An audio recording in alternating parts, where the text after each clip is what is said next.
नमस्कार दोस्तों, मेरा नाम है अभिनव रस्तोगी और आप देख रहे हैं द लीडर हिंदी।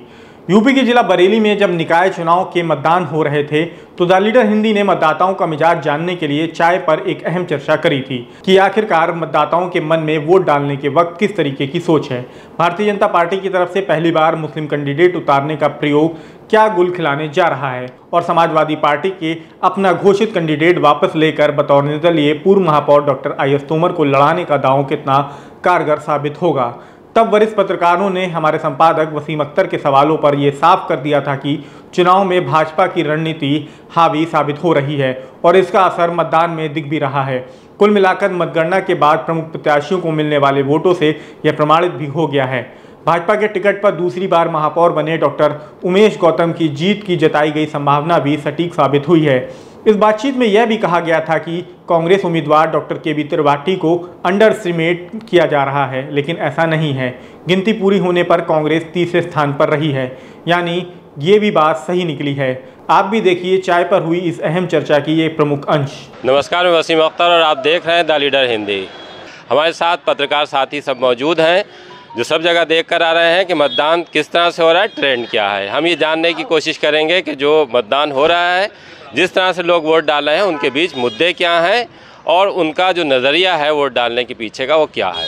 हमारे साथ अगर हम बात करें, दीपक जी हमारे साथ हैं। दीपक जी, क्या लग रहा है जब आप सब जगह घूमे हैं कि लोग जो वोट दे रहे हैं उसके पीछे वो किस तरह की थिंकिंग है उनकी, कि क्या सोच रहे हैं? अब दोबारा से अगर उमेश गौतम चुन कर आते हैं, जो बचा हुआ विकास है, रुका हुआ विकास है, वो होगा। अगर तोमर चुन के आते हैं तो जो विकास रह गया था उनके कार्यकाल में या जो अब रह गया है उसको कराने की बात करें। फिलहाल लोगों को विकास चाहिए और हर हाल में उनको विकास चाहिए। विनय जी, निर्दलीय प्रत्याशी को समर्थन किया है समाजवादी पार्टी ने।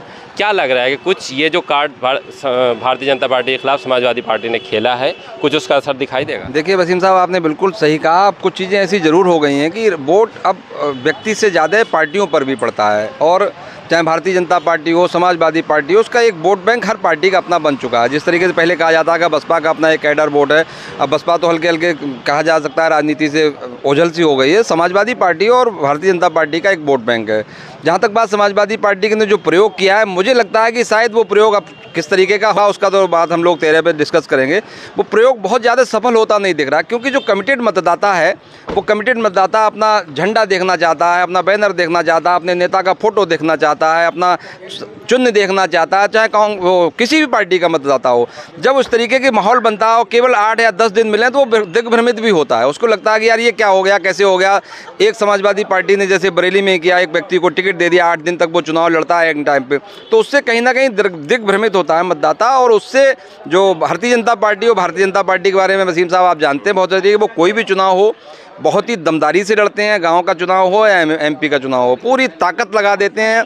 उनका वर्कर हो, बूथ लेवल का हो या किसी मतदान स्तर का हो, जो वर्कर है वो कमिटेड तरीके से काम करता है। तो कहीं ना कहीं मुझे यहाँ तक लगता है कि विकास की बात है, स्मार्ट सिटी में काम हुआ है कि इन सब जो संगठन है, मजबूत संगठन है। समाजवादी पार्टी का पिछले 1.5 साल से यहाँ कोई संगठन नहीं है, उनका चिन्ह नहीं है, उनका कैंडिडेट नहीं है, और भारतीय जनता पार्टी मजबूती से चुनाव लड़ रही है। तो कहीं ना कहीं मुझे लगता है कि इस पूरे चुनाव में भारतीय जनता पार्टी अभी तक का जो देखा हमने ट्रेंड, वो कुछ आगे ना जी। आप भी घूमे हैं सब जगह, जैसे भारतीय जनता पार्टी और समाजवादी पार्टी में लड़ तो कांग्रेस भी रही है और बहुजन समाज पार्टी भी उतरी है, तो क्या लग रहा है आप? जैसे आपने कहा कि सपा भी मैदान में है, BJP भी मैदान में है।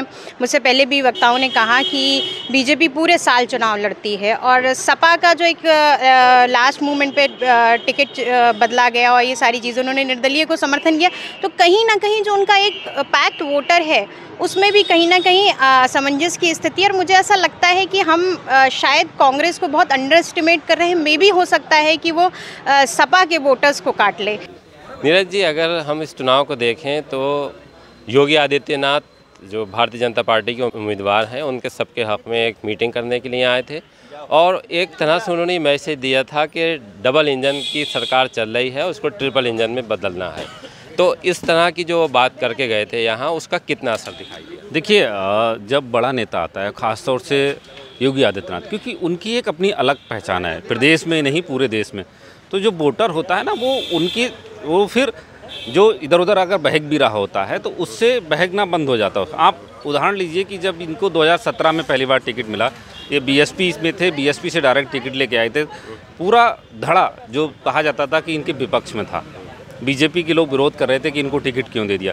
योगी आदित्यनाथ जी उस टाइम आए, एक रात रुके और पूरा उन्होंने पासा पलट दिया। तो कहीं ना कहीं उसका असर पड़ता है। और रही दूसरी पार्टियां, तो दूसरी पार्टियों कोई बड़ा नेता बरेली में आया ही नहीं। जैसे अखिलेश यादव अगर नहीं आए तो समाजवादी पार्टी का इसको नुकसान होता? नहीं, समाजवादी पार्टी को अखिलेश नुकसान होगा। और अखिलेश यादव आके कहते क्या कि जीप पे दो या साइकिल पे दो, वही कन्फ्यूज होते, क्योंकि उनके जो सभासद हैं वो साइकिल से हैं, जिस निर्दलीय को सपोर्ट कर रहे हैं वो दूसरे से। दूसरा जो वोटर है, मेरा अपना मानना है, जो वोटर है वो जो सुबह से लाइन में लगता है, धूप में, कड़ी धूप में लाइन में खड़ा होता है, उसमें लगभग 50% अनपढ़ व्यक्ति होता है। उसे पार्टी का निशान दिखाई देता है, उसे कैंडिडेट से मतलब नहीं होता, उसके दिमाग में पार्टी का निशान भरा होता है। अब ये निर्दलीय को सपोर्ट कर रहे हैं, पर उसको बहुत सारे ऐसे जिनको पता ही नहीं है कि समाजवादी पार्टी इसको सपोर्ट कर रही है, इसका ये, तो इसका भी खामियाजा इनको भुगतना हो, जहाँ तक मेरा अपना मानना है।